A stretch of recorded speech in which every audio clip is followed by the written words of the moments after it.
The 17 News at Sunrise podcast is brought to you by Clinica Sierra Vista. Welcome back to the 17 News at Sunrise podcast, where we share your news on your schedule. Working in the spirit of the Golden Empire, this is 17 News at Sunrise.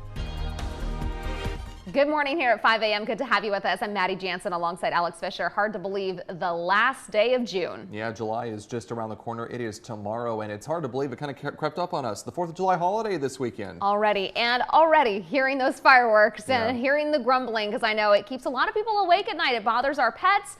Plus, of course, we've got fire danger to worry about. Yeah, absolutely. And as we inch closer to the holiday weekend, Kevin has a look at our forecast. Not too bad of a forecast for the 4th, right, Kev? Yeah, as we inch closer, the darker the circles get under my eyes, because all these illegal fireworks, I know I've got dogs that don't like it, and so they're panting all night long. And we also have to talk about the fire danger around Kern County. You know, these illegal fireworks can spark a fire really quick, so we just need to be careful out there. Let's show you our skies right now, and we've got clear skies around the Bakersfield area. We're still going to be tracking some clouds off to the east as we go throughout the day, but I think our thunderstorm threat will be minimal and focused out in the desert if we see it at all. And you can see here on our thunderstorm forecast, just a 20% chance out in the desert regions. I don't think we'll see much out of Tehachapi. And then there's a sliver chance up near the Kern River Valley, but that's about it. Here's a look outside. The sun is coming up, a few clouds, 83 degrees, a northeast wind at 7 miles per hour. And for all you runners out there, as we take a look at the day here, pretty good through 7 a.m., fair at 9, and then throughout the rest of the day, it's just going to be hot. So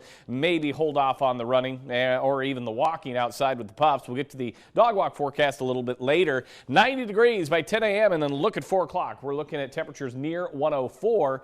Sun coming up out of Tehachapi right now. We've got a temperature of 61, so nice and comfortable there. A southeast wind at 3. And as we take a look at the hour by hour here, we will be in those 90s as we progress into the afternoon under mostly sunny skies. More weather to come in just a little bit. For now, back over to you. Thanks so much, Kev. Amid an exodus of top brass from Kern County Fire, KCFD has a new fire chief this morning. In a unanimous vote, county supervisors yesterday selected Aaron Duncan to lead the department. He was just one of 2 deputy chiefs remaining after the others announced their retirements this week, right after current Chief David Witt announced his retirement.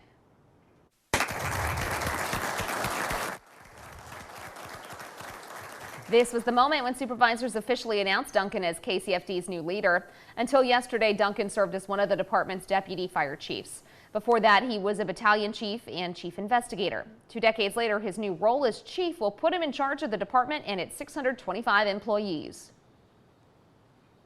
Kern County Fire Department has a bright future. We have the best men and women serving our department. They're the most professional, the most trained, the most experienced. I've got the pleasure to lead them, and we're going to do great things. All of this comes as current Fire Chief David Witt announced he'll retire at the end of July. Also leaving, Deputy Chiefs Dean Bowler, Corey Reagan, and Ira Peshkin. They all served the department at least a quarter century. We asked Witt about why 3 of the top brass are leaving at the same time he is.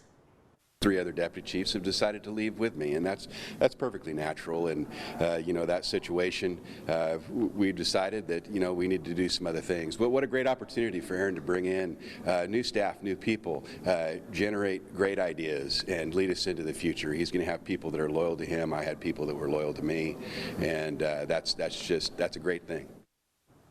Witt said it's been an honor to serve, and he looks forward to spending time with his family. Meantime, Duncan begins as chief July 19th. Also at yesterday's supervisors meeting, a look at how your tax dollars are being spent. Supervisors got a first look at the proposed budget for the upcoming fiscal year. 17's Aton Wallace with a look at some of the budget priorities. Board to reconvene. For just the second time since the pandemic began, county supervisors allowed members of the public to attend the board meeting in person. That is the preliminary recommended budget. Right away, the board got to business, reviewing the proposed $3 billion budget for the upcoming fiscal year. It includes just over $248 million for the Sheriff's Department and more than $150 million for the Fire Department. Under the proposal, all county fire stations will remain open for the coming fiscal year, and the Sheriff's Department will see additional hires, although the exact number is unknown. Also included, more than $350,000 for spay and neutering services. And the proposed budget would restore the 7.5% cut to Kern's library system put in place during last year's budget. That accounts for roughly $500,000. The goal, to fully reopen all 22 libraries in Kern County beginning this fall. I'm excited to hear that they're going to fully restore the libraries. It's great for my kids who borrow books all the time, as well as for myself, who just look forward to reading a good book now and then. County leaders hope after a year of so much misery and economic challenges that this balanced budget will lift the county up to recovery. Ultimately, what comes to you is hopefully a very good recommended final budget for your board to consider at the end of summer. Eitan Wallace reporting. This is only the beginning of the budget process, and there is much more included in the budget that we were unable to get to in this report. You will have a chance to weigh in on July 27th, and supervisors will not officially vote on it until the end of August. As we approach the 4th of July holiday, Bakersfield Fire Department wants you to drop off your illegal fireworks, no questions asked. They kicked off a drop-off event yesterday where people would surrender any illegal fireworks, all in the name of keeping our community safe. We got a lot less rain this year. We have a lot of dry fields out there. Legal fireworks that go off in the air, or things like Roman candles that can shoot out, easily ignite that dry grass, which causes wildfires or grass fires. If you missed yesterday's event, there's another one today from 10 a.m. to 1 p.m. at Fire Station 1. That's at the corner of 21st and 8th Streets. Anyone who turns in fireworks will be entered into a raffle to win a safe and sane fireworks package. Winners will be drawn tomorrow. The number of firework-related injuries and deaths spiked during the pandemic.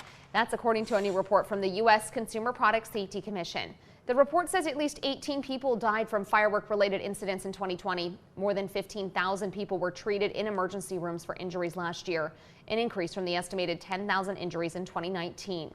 Young adults ages 20 to 24 saw the biggest spike in hospital visits. And if you're looking to have some fun on the 4th of July while staying safe, there are several events across Kern County happening this weekend. Bakersfield residents can catch a free fireworks show Sunday night at the park at Riverwalk. Folks in Delano will be treated to a community dinner and a truck show the night before with fireworks and prizes. Tehachapi will offer multiple Independence Day events throughout the day, including a fireworks show Sunday night. For a complete list of times, locations, and details for all local events, just head to our website, kget.com, and click on the hot link icon. And some more summertime fun is returning this week. The Marketplace announced it is bringing back Concerts by the Fountain starting tomorrow. Nearly a dozen free concerts are planned through July and August. They're scheduled for every Thursday, 7 to 9 p.m. This week you can catch Lost Vinyl playing R&B and classic rock. For the full concert schedule, just head to our website, kget.com. Bakersfield has a new selfie spot. The classic Greetings from Bakersfield postcard is on display in two locations at the Bakersfield Visitor Center, located at 515 Truxtun Avenue near S Street. One card is on the north side of the building. You can see it driving along Truxtun Avenue. And the other is on display on the building's south side. The organization Visit Bakersfield set up the displays. If you snap a picture, you're encouraged to post it on social media using the hashtag Visit Bakersfield. Pretty neat postcard. 5:09 now. Houchin Community Blood Bank is looking to jumpstart blood donations with a new contest that will see one lucky winner drive off in a new car. There's a nationwide blood shortage, and Houchin says supplies are running thin here at home as well. So for the next 4 months, they are entering those who donate whole blood, plasma, or platelets into a contest to win a new vehicle donated by Three-Way Chevrolet. The winner will be announced in November. To make an appointment to donate, just call 323-4222 or visit hcbb.com. And we're back here at 5:19. Now to the latest in the recall election of Governor Gavin Newsom. The governor is suing his own appointed Secretary of State to make sure his party affiliation gets on the recall ballot. 17th Ashley Zavala is in Sacramento with more on the mistake that led to this point. 3 words are at the center of this lawsuit between the governor and Secretary of State. Party preference Democratic. These are the words Governor Newsom is fighting to have placed either next to or below his name on the recall election ballot, but the state's top elections official says she will not do it without a court order. A Sacramento County judge could decide whether Governor Gavin Newsom can include his Democratic Party preference on the upcoming recall election ballot. Newsom's legal team is asking for the judge to take immediate action by July 12th. That the richest state. When Newsom first responded to the recall petition against him in February of 2020, he was required to say whether he wanted his party preference on the ballot. That's part of a state law he signed in 2019, allowing targets of a recall to have their party preference next to their names to provide voters the information. It seems to me to be sort of common sense to allow the governor to indicate that he's a Democrat. Senator Tom Umberg wrote the law. I suppose there was going to be litigation no matter what. If the Secretary of State had allowed the governor to indicate that he was a Democrat, then the opponents or the proponents of the recall would sue. Otherwise, the governor is now going to court to make sure that that's clarified. In the petition filed Monday, Newsom's lawyer wrote, quote, due to an inadvertent but good faith mistake on the part of his elections attorney, Newsom timely filed his answer but did not include his party preference. He argued Weber should accept his party preference because the recall has yet to be certified, an election date has yet to be announced, while his opponents have yet to file their own official paperwork to get on the ballot. In a statement Tuesday, Secretary of State Shirley Weber's office wrote the Secretary of State's office has a ministerial duty to accept timely filed documents. Acceptance of filings beyond a deadline requires judicial resolution. A hearing on this has not yet been set, with Newsom asking for action by July 12th. Some lawmakers say that likely means we will not know the date of the recall election before then. In Sacramento, Ashley Zavella, 17 News. California lawmakers have officially passed the state's spending plan. Lawmakers approved a measure to extend the state's ban on evictions and help eligible tenants pay off all of their back and future rent through September. They also passed legislation that provides another round of Golden State stimulus checks. That's $600 direct payments to about 2/3 of Californians. Some Republicans call the budget irresponsible for not replenishing billions taken out of the state's rainy day fund amid the pandemic. They also say not enough is going into wildfire prevention, unemployment insurance debt, and water storage. But I'm afraid that this budget is not adequately tackling critical and fundamental needs that every Californian expects us to tackle. Democrats also approve a bill that would skip a mandatory review of the cost of Governor Gavin Newsom's recall election so long as they provide the funds. They're allocating $215 million to counties and $35 million to the Secretary of State. A date has not yet been set for that recall, but once signed by the governor, the budget will go into effect tomorrow.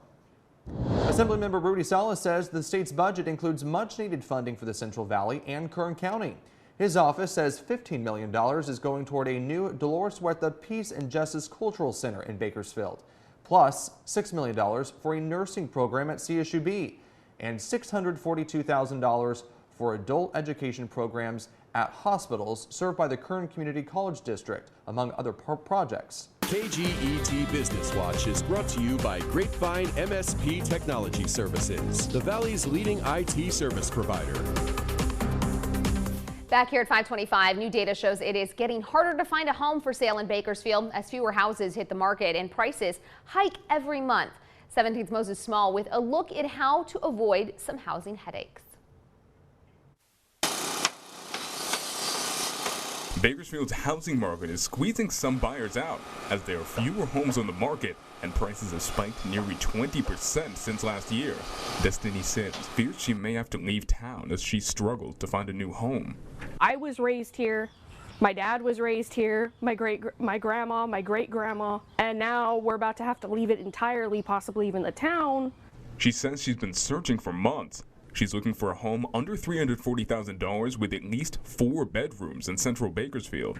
You'll get told you were the only people to tour it, but now there's a second offer, and it's more than double market value. And how do you beat that? She's not alone. If you want to buy a home in the Central Valley, experts say you may have to bid against as many as 30 other potential buyers. And that is starting bidding wars to a point where they are usually offering anywhere from $5,000 to $20,000 above the appraised value of the home. This comes as many Californians have spent the year working from home. People are no longer tied to their homes or a desk, and they no longer have to commute. And so they've taken the choice of moving to an area that is affordable. The entire Central Valley, for that matter, is the most affordable in California.